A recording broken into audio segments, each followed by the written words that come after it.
do Senhor nosso Deus. Eu quero cumprimentar o povo de Deus com a paz do Senhor Jesus. Noite de alegria, noite de festa, segunda noite que o Senhor tem nos dado graça de estarmos aqui para bendizermos a Ele. O ambiente está agradável, a presença do Espírito Santo está no nosso meio. E esta noite Deus tem mais uma porção da sua presença para a nossa vida. Eu estou ciente disso em nome de Jesus. Queridos, eu quero louvar a Deus uma vez mais nesta noite pela tua preciosa até aqui, agradecendo assim a Deus pela vida da liderança deste congresso dos novos convertidos, na pessoa da nossa irmã Edna. Que Deus continue abençoando. De igual forma eu agradeço a Deus também pela vida do pastor Sivaldo e de toda a sua família. Que Deus continue abençoando de uma forma poderosa. Vamos estar lendo o texto da palavra de Deus. Você que pode, fique de pé, abra sua Bíblia. Isaías, livro do profeta Isaías, capítulo 1 do profeta Isaías. Nós vamos ler nesta noite o texto da palavra do Senhor, a partir do versículo 5. Livro do profeta Isaías, capítulo 1, 5. Deus abençoe. Obrigado. Livro do profeta Isaías, capítulo 1, versículo de número 5. Louvado seja Deus, toda honra, toda glória ao nome bendito do Senhor Jesus. Quem encontrou, diga amém. Amém. Quem está procurando, diga me espere. O poupom de Bíblia. Está escrito assim: porque vós não deverias mais ser afligidos, vós vos rebelares mais e mais. A cabeça toda está enferma, e o corpo todo e o coração todo fraco. Desde a sola do pé até a cabeça não há solidez. Há, porém, feridas, chagas putrefantes. Elas não foram espremidas, nem atadas, e nem amolecidas com óleo. Vosso país desolado, vossas cidades queimadas pelo fogo, vossa terra estrangeiros a devoram em vossa presença, e está desolada, porque é derrubada por estrangeiros. A filha de Sião é abandonada como uma casinha em uma vinha, como um alojamento em um pepinal, como uma cidade sitiada. Versículo 9. Se o Senhor dos exércitos não tivesse deixado para nós um sobrevivente, nós teríamos sido como Gomorra e semelhantes a Sodoma. Amém? Assento, glória a Deus, o Senhor Jesus Cristo. Esta noite eu tenho uma palavra de Deus para o seu coração. Ontem aqui o Senhor Deus falou conosco por meio da mensagem ministrada no livro de Miqueias, e ontem nós recebemos da parte de Deus o entendimento que o nosso Deus está no controle da sua obra, que o nosso Deus está no controle da sua história, que o nosso Deus não perde batalha. Entendemos aqui ontem que nós temos um governante fiel, que governa as nossas vidas e que está no controle de tudo. E eu estava orando hoje, dizendo: Senhor, o que o Senhor quer que eu ministre hoje, nessa segunda noite, à sua igreja? E o Espírito de Deus me trouxe aqui ao capítulo 1 do Lucas. Esse capítulo é um capítulo que Deus traz uma visão a este profeta. Haja vista que nesse momento Isaías ainda não está profetizando. Isaías está recebendo a visão. Isaías está descobrindo a chamada que Deus está lhe fazendo para uma grande obra. E o texto aqui é muito claro em nos mostrar que nesse período também Judá está passando por uma grande crise. Judá está passando por uma grande crise. Nesse período, o povo de Israel já estava dividido, já estava tendo duas nações, né? As tribos tinham sido divididas. Judá está de um lado, tendo como capital Jerusalém, de outro está Israel, tendo como capital. Então os profetas que é levantado, alguns são levantados para direcionar a mensagem a Israel, a Samaria. Alguns outros que são levantados no Antigo Testamento são levantados para direcionar a mensagem a Judá, tendo como capital Jerusalém. O povo foi dividido após a morte de Salomão. Os seus filhos que se sucederam vão dividir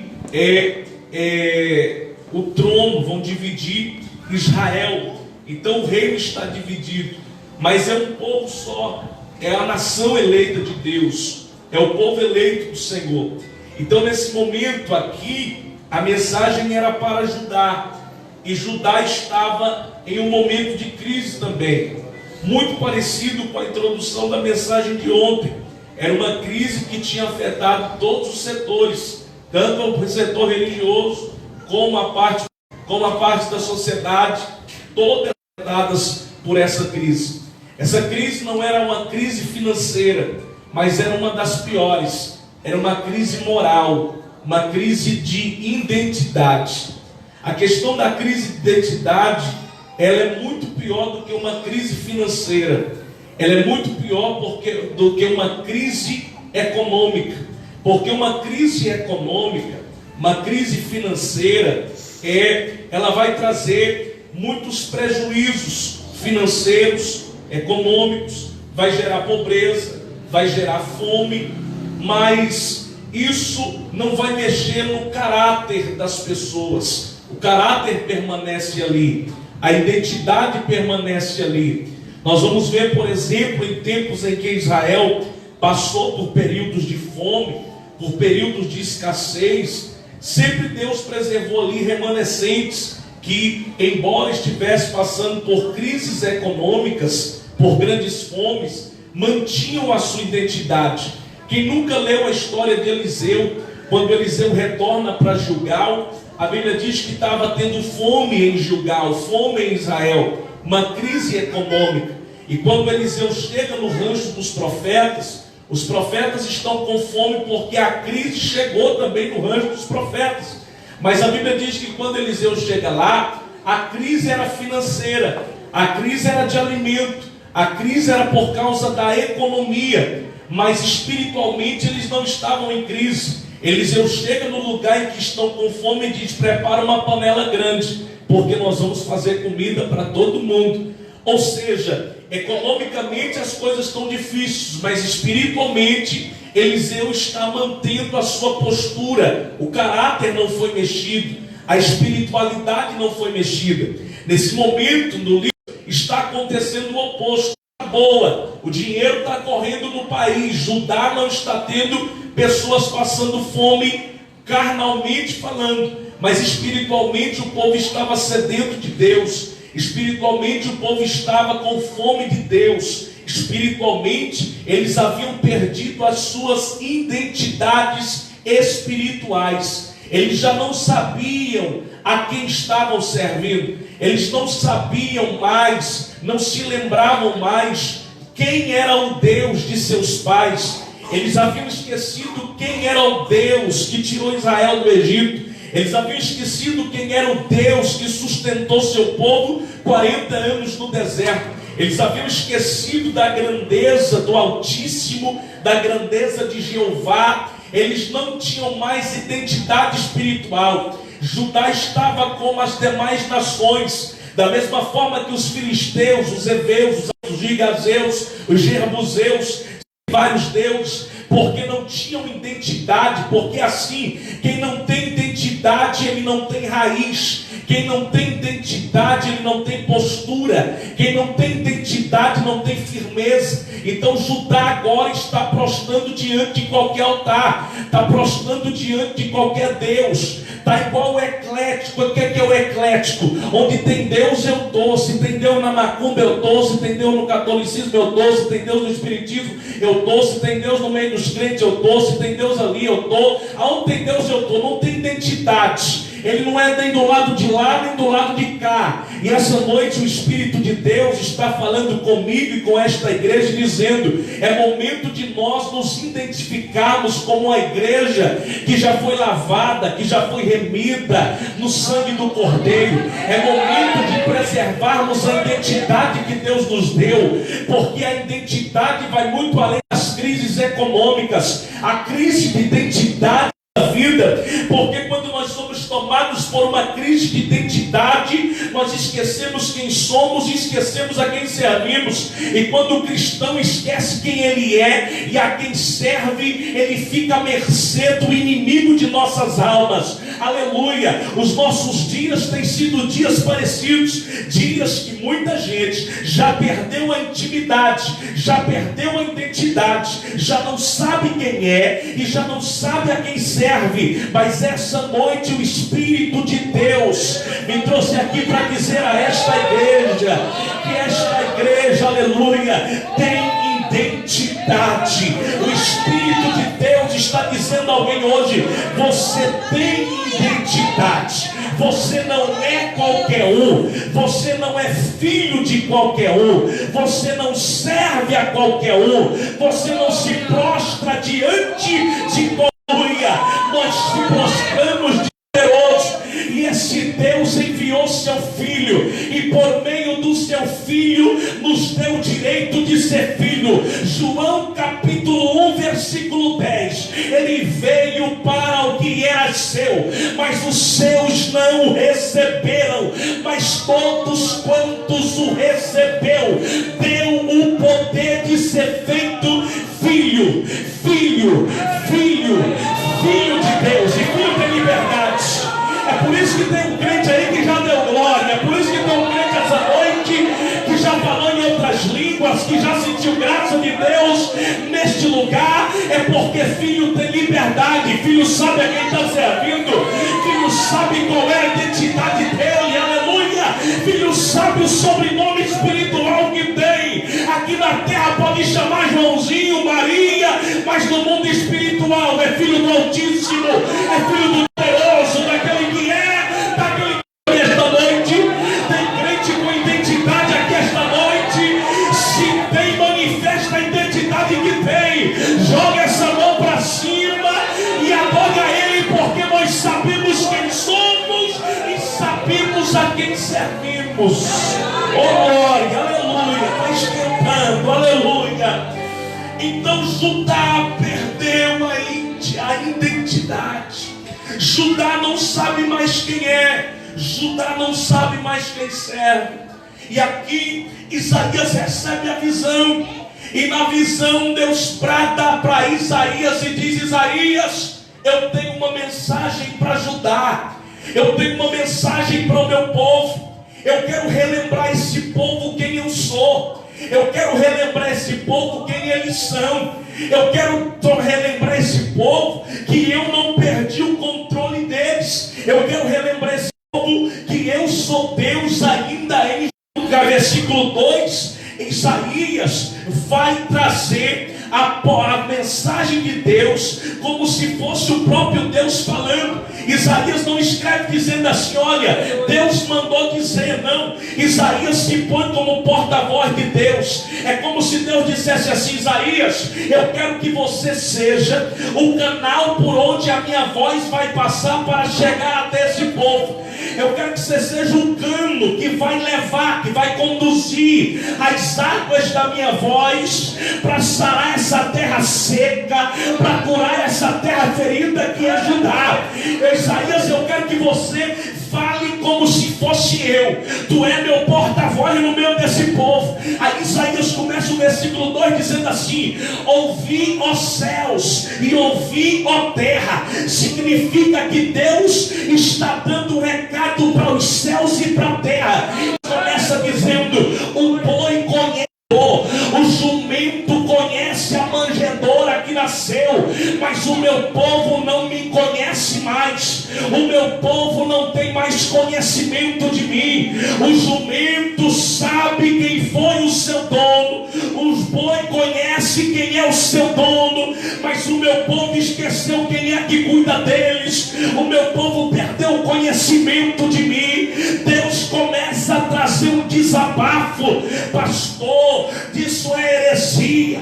Deus desabafando, sim, está na Bíblia. Leia o capítulo 1, versículo 2, versículo 3, versículo 4. Deus está desabafando. Deus está, assim como nós, que somos imagem e semelhança dele, dentro da sua personalidade divina, sendo ele a pessoa, a primeira pessoa da Trindade, ele está desabafando. E no versículo 4 ele está dizendo: criei filhos, sustentei eles, mas eles esqueceram de mim. Deus está dando um desabafo como um pai já ancião que está abandonado pelos filhos, como se um pai que os seus filhos não estão mais identificando com quem ele é, com o que ele faz e com o que ele pode fazer. Deus está dizendo: criei, sustentei, abençoei, mas eles esqueceram de mim. Eles me abandonaram. Eles não se lembram mais dos meus feitos,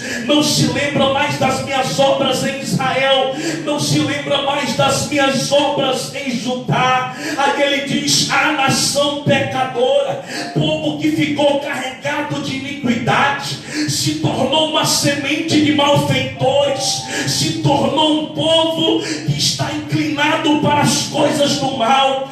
O cenário aqui é feio, o cenário está difícil. Judá perdeu a intimidade. Versículo 1 ao 4, Deus desabafa. No versículo 5, Deus começa a trazer o diagnóstico da doença que estava matando Judá. No versículo 5, Deus diz assim: a cabeça está doente e o coração deles ficou fraco. A primeira coisa que Deus faz é desabafar, é ao mesmo tempo denunciar o que ele está sentindo para com o seu povo. Mas no versículo 5 ele está dando diagnóstico. O que é que fez o povo perder a identidade? O que é que fez o povo perder, esquecer quem era e a quem servia? Aí Deus está dizendo no versículo 5: a cabeça está enferma e o coração está fraco. Isso aqui é muito forte, preste atenção na mensagem para você entender. A cabeça está enferma e está fraco. Quando Deus está falando de cabeça, da parte mental de Judá, Deus está falando da razão.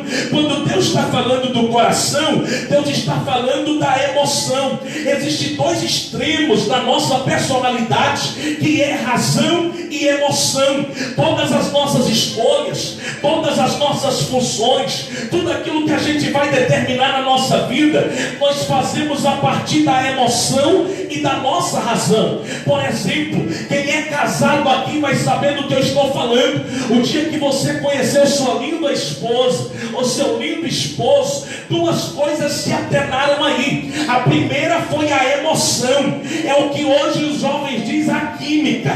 Gerou a química, teve uma emoção ali. O irmão olhou, achou legal, é bonita, eu gostei, quero. Deu o primeiro beijo, foi muito bom, extraordinário. Mas aí o negócio vai ficando sério. E aí quando o negócio vai ficando sério, a emoção já não é. Agora entra também a razão, porque quando se decide casar, ninguém vive só de amor. Tem que trabalhar, tem que comprar os trem da casa, tem que preparar o casamento, pode vir filhos por aí, a responsabilidade aumenta. Então entra a razão. Então eu costumo dizer que o relacionamento é o equilíbrio de razão e emoção. Ninguém está em um relacionamento só com a razão, porque se tiver só com a razão, os dogmas do amor não vai ser sustentado, o carinho não vai ser preservado, porque o amor, o carinho, o afeto são filhas da emoção, vem por causa da emoção. A razão é aquilo que vai determinar se esse casamento vai perdurar por muitos anos, porque nos nossos dias tem gente que casa na sexta e separa na segunda, porque vai só pela emoção. Aí pela emoção vai se tarde, a menina está toda arrumadinha,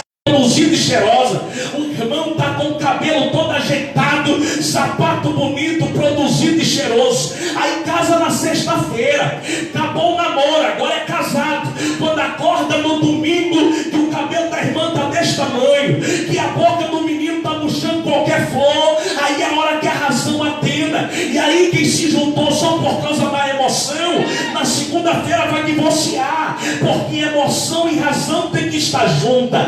Vamos trazer isso agora para o espiritual.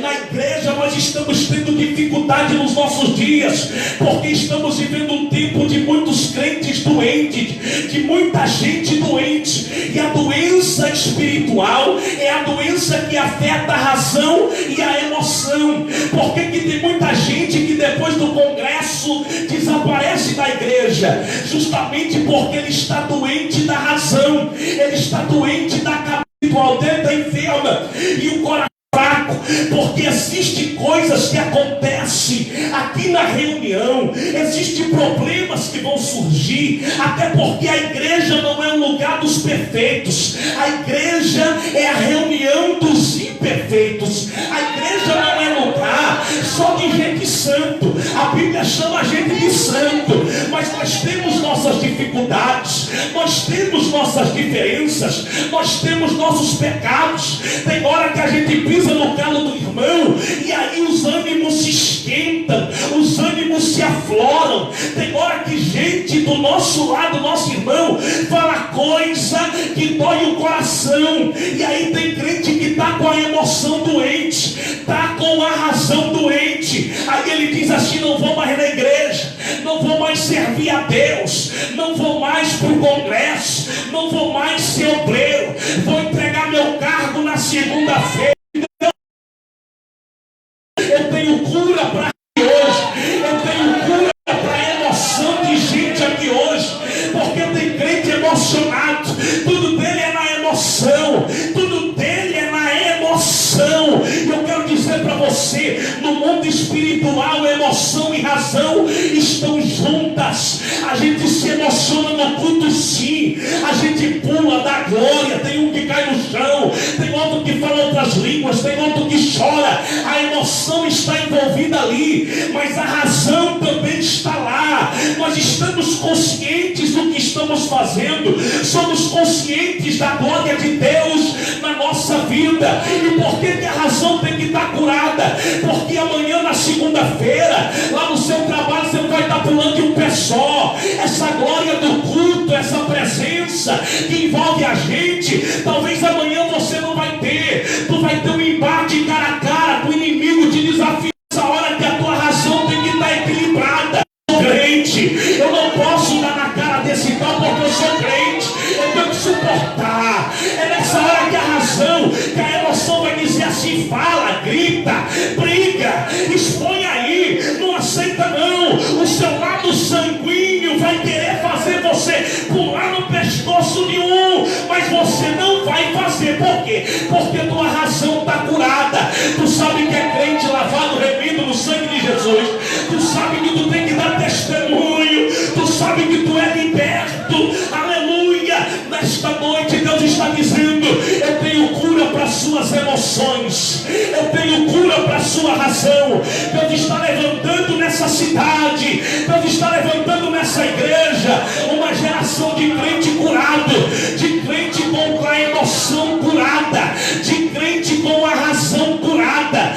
Irmão, é de crente que não está comendo coisa, não, é de gente que apresenta, de gente que tem intimidade com o céu, de gente que sabe a quem serve. Deus está levantando uma geração aqui esta noite que a razão está curada. Ele não vai parar de servir porque o pastor não cumprimentou com a paz do Senhor. Ele não vai parar de servir a Deus porque teve 1 ou 2 levantes na igreja. Ele não vai parar de servir a Deus porque não ganhou oportunidade na festa. Não, aqui Deus está levantando gente com a razão curada, que não vai parar de servir a Deus porque não recebeu o cargo do ano. Gente que não vai parar de servir a Deus por causa de picuinhas dessa terra. Deus está levantando uma geração de grande e forte aqui neste lugar, de gente que não vai negociar valores, de gente que não vai querer ficar pulando de galho em galho. Amanhã, hoje está na missão, amanhã está na...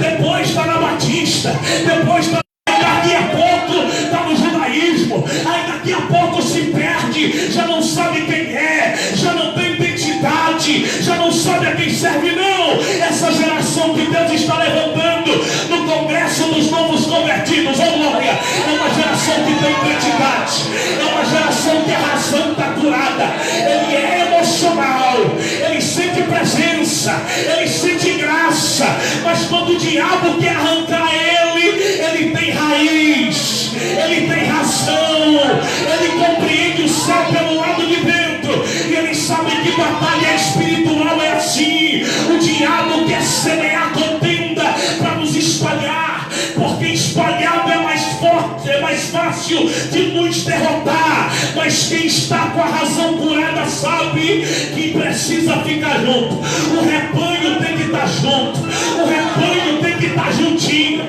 Tem hora do outro, mas continua junto. De ovelha vai aquecendo, ovelha junto de ovelha, não tem como ficar frio, não tem como afastar do rebanho, não tem como sair do lugar. Pode até se esbarrar, pode até não dar certo algumas vezes, mas Paulo está dizendo: suportai uns aos outros, levai a carga uns dos outros, orai um pelos outros.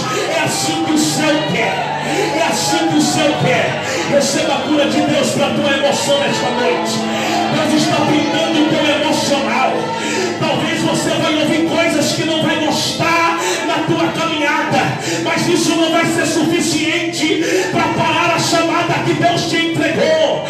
Tu vai ouvir palavras que vão tentar desanimar tua marcha, mas Deus está dizendo: não vai te parar, porque Ele está brindando o teu coração, Ele está brindando a tua mente, e o inimigo vai desestabilizar aquilo que Ele te escolheu para fazer. Quem recebe esta palavra essa noite? Quem recebe, levante a mão e glorifica Ele aí. A cabeça está doente, razão doente, aleluia. Mente fechada, que não cresce, que não produz. O coração está fraco, emoção abalada, não suporta a luta, não suporta a prova, não suporta o tempo, não suporta levante, não suporta dificuldade, não suporta adversidades. É qualquer coisinha. Hoje ele está firme, está um Davi derrubando tudo que é gigante. Amanhã ele está dentro da caverna pedindo a morte, oscilante, emocional abalado. Mas a igreja que Jesus está levantando nessa última hora, a igreja curada para curar, é uma igreja com emocional blindado. Não, eu não estou dizendo que não vai ter hora que a gente vai entristecer. Eu não estou dizendo que não vai ter hora que a gente vai ter vontade de parar. Vai, mas é vontade, é um desejo. Não é que nós vamos fazer, porque na hora que a emoção dizer para, a razão está lá dizendo: você tem um objetivo, você tem um propósito, e o propósito é maior que a proposta. A proposta pode despertar a emoção, a proposta pode mexer com o nosso emocional, a proposta pode deixar o nosso coração doidinho para aceitar, mas o propósito vem da razão, e o propósito vai estar nos dizendo: ou a razão, o propósito pelo qual você está aí é muito maior do que a proposta que mexe com as tuas emoções. Vai aparecer convite dizendo: dizendo: ei, sai de lá, rapaz, vem para cá, porque se tu vir, eu te consagro, se tu vir, eu te ajudo com isso, se tu vir, eu te dou uma igreja para pastorear. Sai de lá, rapaz, e vem para cá, porque aqui, ó, tem fulano que chegou pobre, com 2 dias ficou rico, tem fulano que vem endividado, fez a campanha do sal, a campanha da rosa, a campanha disso, a campanha daquilo, no outro dia estava com as contas tudo paga. Vem para cá. Essas propostas indecentes mexe com o emocional de muita gente, mas Deus está brindando o teu emocional para te ensinar a aguardar o tempo, porque quem aguarda o tempo não se envolve com as propostas. Quem aguarda o tempo tem propósito. Quem aguarda o tempo tem propósito.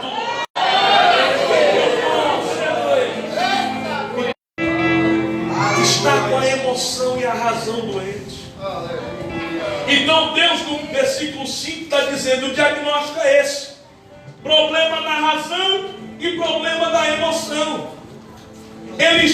A emoção ficou doente, a razão estava doente, eles pararam de pensar, não se lembra mais quem são, não se lembra mais quem são, e qualquer coisa que desperta a emoção deles, qualquer proposta, eles estão dentro.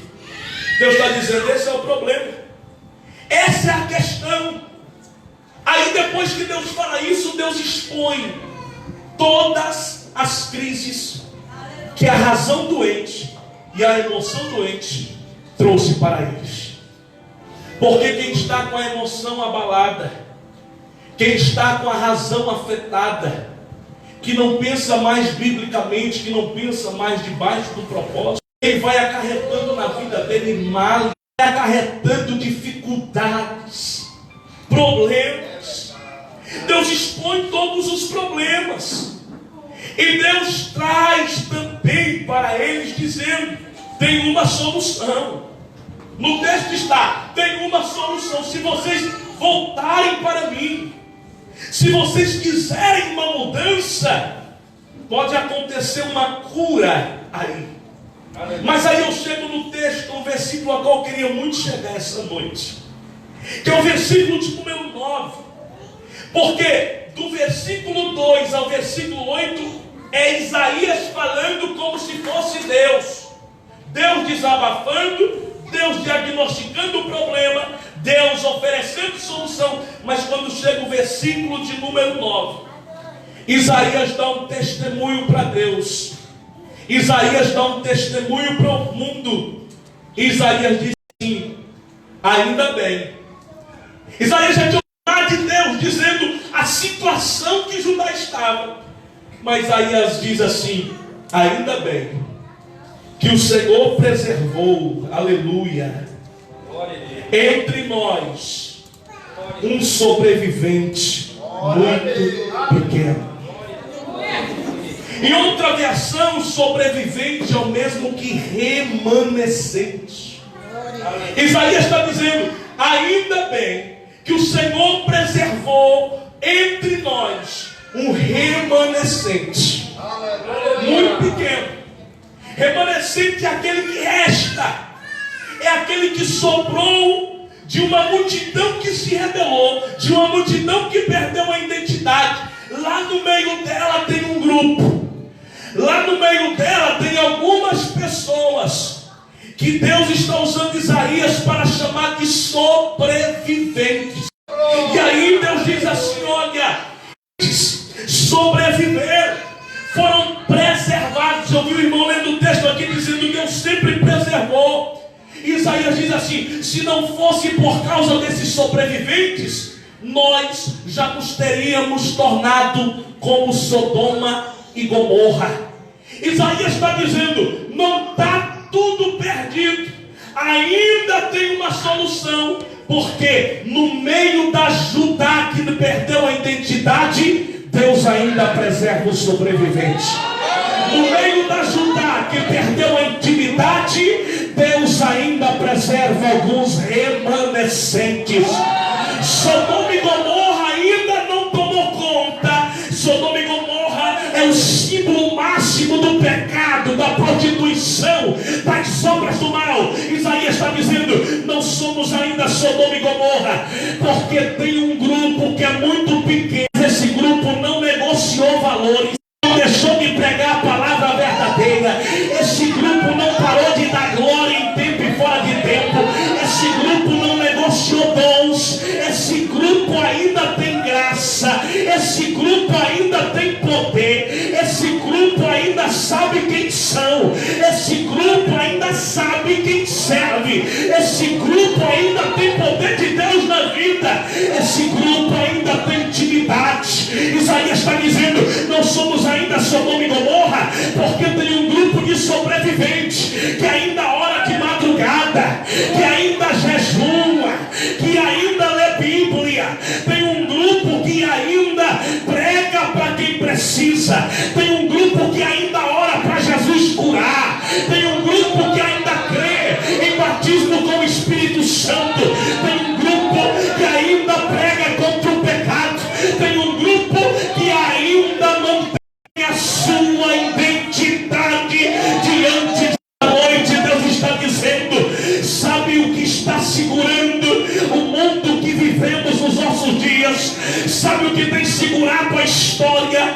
Sabe o que tem segurado essa geração? É porque há 2000 anos atrás, o homem que está na cruz bradando: está consumado, não era simplesmente um homem, ele também era o Deus Todo-Poderoso. O nosso Cristo bradou. Esse mundo está sendo seguro porque na cruz do Calvário Jesus inaugurou, Jesus iniciou a era da igreja.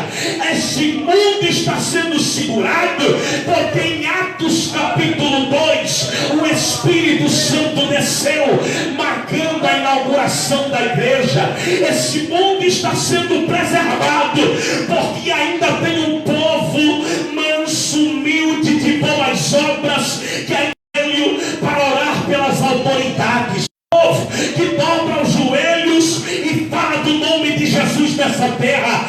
Ainda tem um povo que não negocia seus valores porque acredita que o Cristo não muda. Hebreus capítulo 13 versículo 8: ele, Jesus Cristo, é o mesmo ontem, hoje e será eternamente. Ainda tem remanescentes nessa terra, ainda tem remanescentes nessa hora. Tem escândalo, pastor? Tem gente bagunçada? Tem gente que não é honrada? E a Bíblia diz: estava no nosso meio, mas não faziam parte dos nossos. Estava no nosso meio, mas não queria mudança. Mas no meio dos bagunçados ainda tem sobreviventes. No meio de quem perdeu a graça ainda tem gente que tem graça de Deus. No meio de quem Deus ainda está levantando profeta. No meio de lugares que deixaram de ser reuniões para Deus e se tornaram reuniões de empresários, reuniões monumentais, reuniões de denominações. Ainda tem um povo que se reúne e presta um culto de louvor, de adoração. Ainda tem um povo que se reúne para dizer: o Senhor é Deus, o Senhor é Deus, o Senhor é Deus, o Senhor é Deus. Em meio a tantos cultos antropocêntricos, culto para homem, louvor para homem, pregação para homem, obras para homem, ainda tem remanescente que ainda são cristocêntricos. Louvam para Cristo, pregam para Cristo, adoram para Cristo, porque acreditam na palavra. E a palavra está dizendo: porque dele, por ele, para ele são todas as coisas. Tem remanescente aqui. Por isso que o tema da festa está dizendo em Crônicas 7,14: se o meu povo que se chama pelo meu nome. Que povo é esse? É os sobreviventes, é os remanescentes, é aquele que na hora de clamar o nome não clama por Allan Kardec, é aqueles que na hora de clamar o nome não clama por José Smith, é aqueles que na hora de clamar o nome não clama por Maria, por Pedro, por São Benedito, mas na hora de clamar o nome, clama o nome que está acima de todo nome: Jesus Cristo, Jesus Cristo, Jesus Cristo, Jesus Cristo. Cristo. Se o meu povo que se chama pelo meu nome, tem promessa para o sobrevivente, tem promessa para o remanescente. Oh glória, estou sentindo graça de Deus no altar. O meu povo que se chama pelo meu nome se humilhar. Se qualquer crente desse que é sobreviver, descesse humilhando, é o mesmo termo para jejum, é o mesmo termo para oração, porque jejum não é coisa de crente super-homem. Jejum não é coisa para você passar o dia com fome e quando chega no altar sai jogando bola de fogo na igreja. Não, jejum é humilhação, irmão. Quem está jejuando está quebrando a carne, quem está jejuando está quebrando o orgulho, quem está jejuando está dizendo: eu não sou, não posso, tu pode, tu é. Aleluia, glória a Deus. Se o meu povo que se chama pelo meu nome se humilhar, se esse meu povo orar, se esse meu povo converter de seus maus caminhos, se esse meu povo se achegar para mim, humilhação, oração e conversão. A palavra conversão vem de convergir. Conversão é isso aqui: eu estou caminhando para cá, convicto que este caminho é certo, mas de repente Deus bateu na minha vida e Deus me disse: não é por esse lado.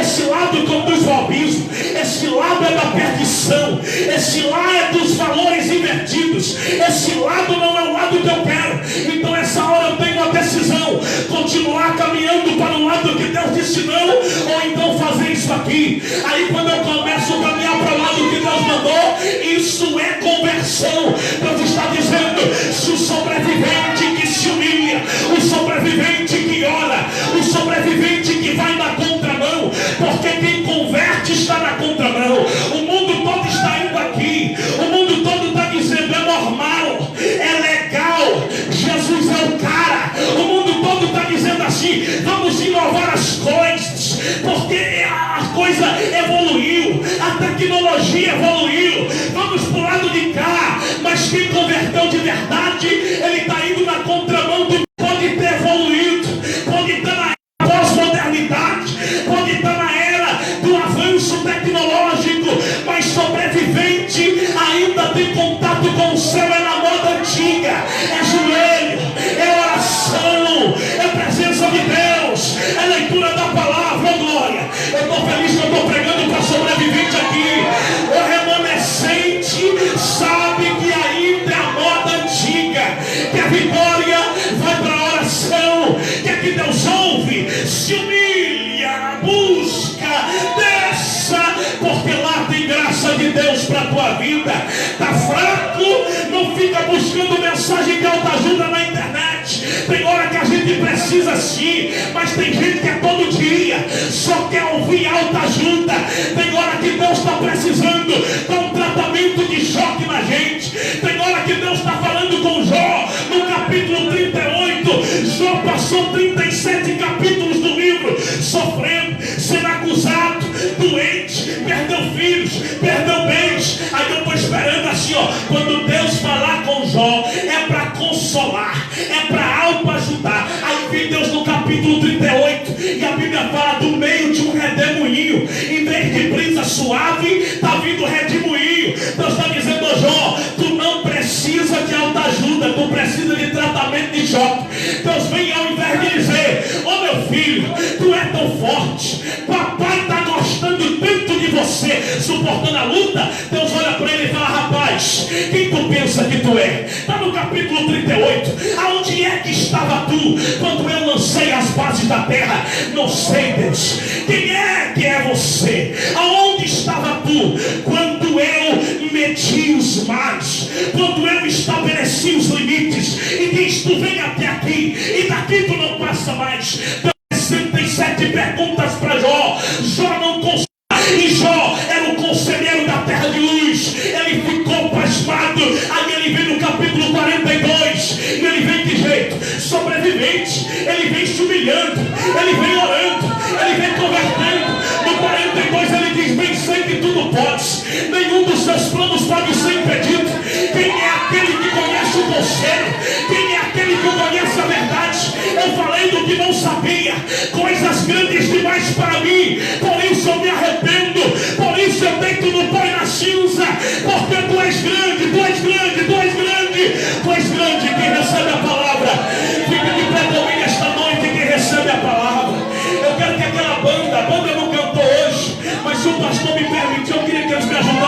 aqui. Vem cá, a banda do Senhor, a banda que toca nessa igreja. Sobreviventes cheios da graça, sobreviventes que não negociaram valores. Se o sobrevivente se humilhar, se o sobrevivente orar, se o sobrevivente buscar a minha face, o Pai está dizendo: então eu ouvirei do céu, então eu ouvirei do céu, perdoarei os pecados e sararei a sua terra. Sabe por que Deus vai ouvir o sobrevivente que adora? Porque o sobrevivente primeiro foi ser curado se humilhando, e na humilhação Deus curou a sua razão. A razão foi iluminada pelo Espírito, e ele entendeu que não pode, ele entendeu que não tem, ele entendeu que tudo é pela graça bendita de Jesus. É Paulo no capítulo 12 de Coríntios, e Deus dizendo ao Paulo, ele está orando e dizendo: Deus, tira o espinho, Deus, tira o espinho.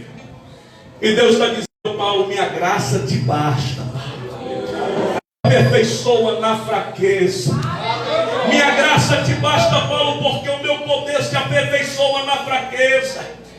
É Deus curando Paulo no processo do seu ministério, dizendo, ele está dizendo: para que eu não me exaltasse pela excelência das revelações, foi-me dado espinho na carne, o mensageiro de Satanás para me esbofetear. Paulo está dizendo: eu estou sendo humilhado, eu estou na oração, eu estou me convertendo a cada dia. E Deus está dizendo: o meu poder vai se aperfeiçoando nas suas fraquezas. O Paulo que vai para o quarto orar para Deus tirar o espinho é o Paulo que por meio dos seus lenços e aventais Jesus curava. O Paulo que está orando para Deus tirar o espinho é o Paulo que aonde passava milagres acontecia, demônios iam embora, o espírito, o mundo espiritual é Paulo, porque Paulo tem ti. E nesse momento você está perto de alguém, segure a mão de alguém que está perto de você. Mas não segure de todos, faça duplas aí. O esposo que está perto da esposa, segure a mão dela. Se não tiver, segure a mão do irmão mais próximo. Porque esta noite o Espírito de Deus tem cura para nossas vidas. Pode começar a tocar alguma coisa, deixa Deus usar vocês. Essa noite o Espírito de Deus tem cura para o coração, tem cura para a mente. O Espírito de Deus tem curar emoções aqui. Feche os seus olhos aí agora em nome de Jesus. O desejado aqui. Tem sobrevivente aqui esta noite. Nada se compara. Tem remanescentes aqui. Em nome de Jesus, receba esta graça de Deus agora. Eu vim pra casa. Ele veio me buscar. Sobrevivente, Eu não sou. o sobrevivente sabe para onde vai. Nós vamos para casa. Vem o céu a nos esperar.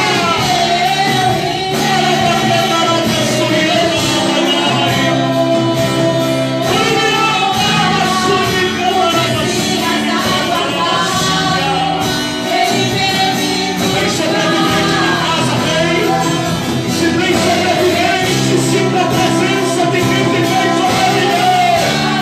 Sinta a presença de quem te encheu, de quem te amou primeiro. A presença do Yeshua está aqui. A presença de Jesus Cristo está aqui. Ele está curando, está curando, está curando, está curando, porque Ele cura para curar. Receba a graça de Deus. Receba a graça de Deus esta noite. Glórias adorando esta noite, Jesus aqui.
fosse válido.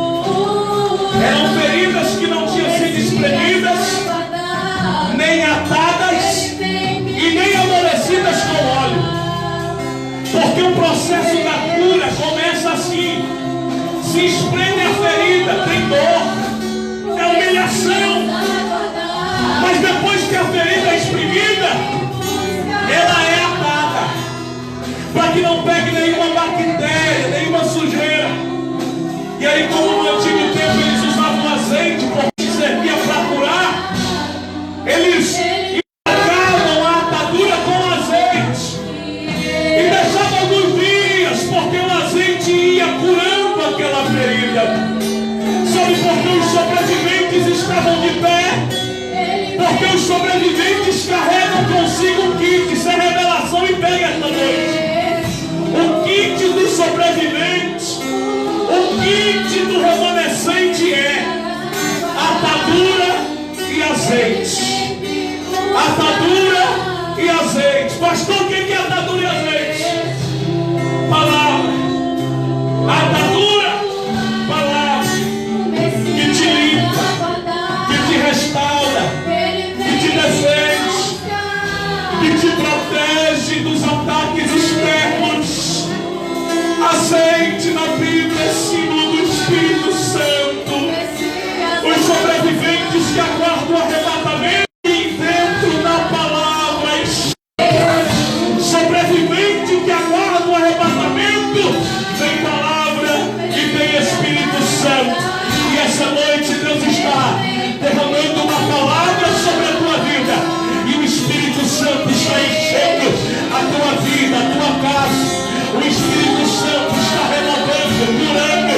O Espírito Santo está restaurando. O Espírito Santo está usando.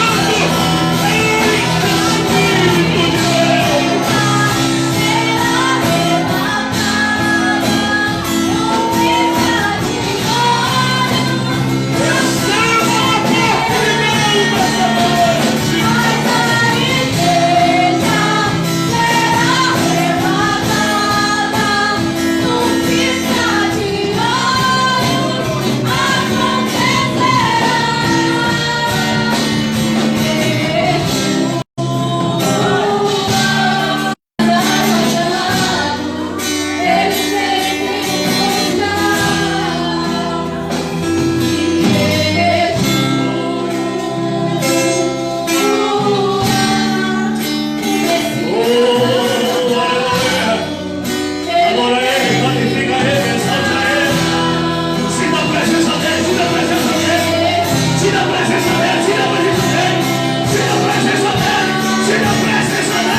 Podemos sentar, meus queridos. Da carabaçora melehas. Vai de vasfei, de calamasfei, de cantarabaxanará. Jesus está aqui neste lugar. Oh, glória a Deus. Que mensagem maravilhosa. Foram 2 dias para Deus. É igual tomar uma apresentação de 1.200. Dói. Mas cura. Sara. Aleluia. Glória a Deus. feliz diante daquilo que Deus fez conosco aqui neste lugar, nesta noite. Que Deus possa continuar abençoando a vida do nosso líder, departamentos, novos convertidos, que batalharam durante um bom período para a realização desse congresso aqui nesta noite. Deus abençoe a vida do nosso pastor Vitor, da nossa cantora Lady Jane, que se dispuseram para estar conosco esses 2 dias para nos abençoar através do seu ministério. Meus irmãos, continuam orando pela vida dos convertidos, como também pela vida do nosso pastor Vitor, a nossa cantora Lady Jane. Deus abençoe os irmãos que acompanham a nossa live, os irmãos que vieram cooperar conosco nessa. Deus continue abençoando a vida de